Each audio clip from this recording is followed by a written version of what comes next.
My husband sent our 5-year-old daughter out in a heavy rainstorm to buy anti-inflammatory medicine for his old lover's dog. As she navigated through the relentless rain, a car appeared suddenly from the mist. The driver couldn't avoid hitting her. The impact launched her small body through the air, landing her several feet away from where she was struck. By the time I arrived at the hospital, she was barely breathing. "Mommy, I broke the medicine. I'm not a good girl.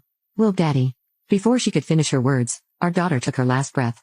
Even in her last seconds, she tightly clenched the fragments of the medicine bottle in her hand.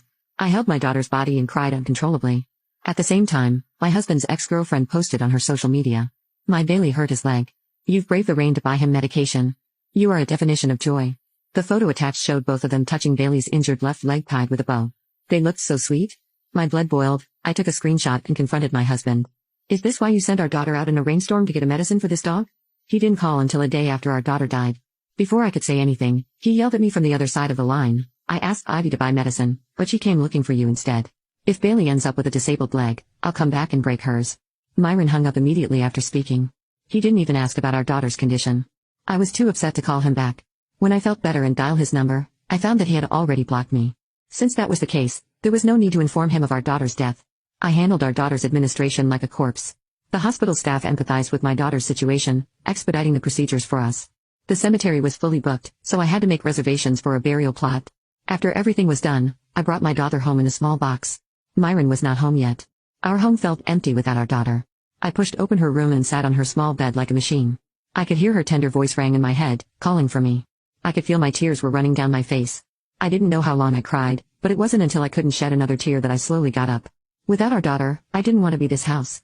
Just as I finished printing the divorce agreement, Myron returned. His face filled with anger. He stormed in and the first thing he said was, "Bring that little brat out here.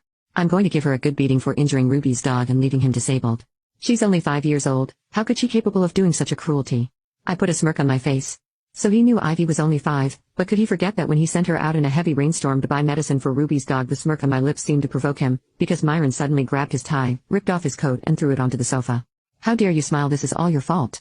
You spoiled her too much. She becomes a rebel because you spoil her too much." He straightened up and looked around. "Where is she? Tell her to come out and call Ruby to apologize. Bailey's left leg is injured and he's almost crippled. Good thing Ruby didn't make a big deal out of it. She even pleaded for her. If only you had taught her well, she wouldn't be such a troublemaker. Now listen, I'm going to teach her a lesson, and if you try to protect her, I'm gonna make you pay." Our daughter was dead and Myron and I had nothing more to say, so I threw the divorce papers at him and said, "Sign it and go to your Ruby. My daughter is fine, she doesn't need anyone to discipline her." I thought Myron would be Click the link in my profile to watch the exciting follow-up.